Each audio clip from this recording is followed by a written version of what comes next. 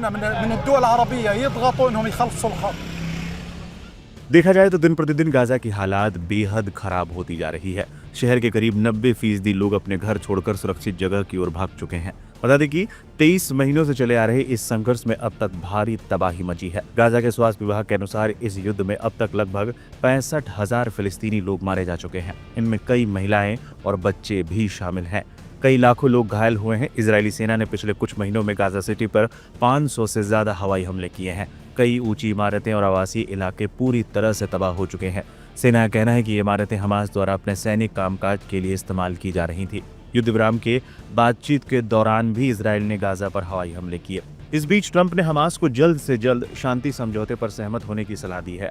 साथ ही इजराइल को भी गाजा पर बमबारी रोकने की चेतावनी दी थी। हालांकि चेतावनी के कुछ घंटे बाद ही इजराइल ने गाजा पर हवाई हमले किए, जिनमें 6 लोगों की और मौत हो गई। रविवार को भी ट्रंप ने दावा किया है कि इजराइल प्रारंभिक वापसी रेखा पर सहमत हो गया है और जैसे ही हमास इसकी पुष्टि करेगा, तुरंत युद्ध विराम लागू हो जाएगा।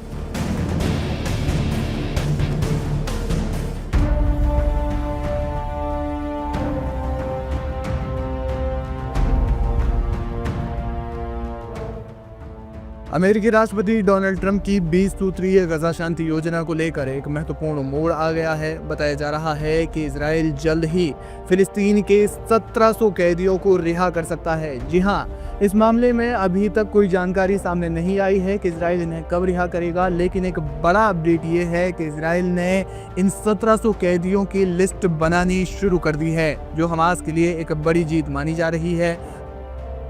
हालांकि इसके बदले हमास अपने कैद से लगभग 2 साल से जो उनकी कैद में इजरायली बंधक हैं, उनको रिहा करना होगा।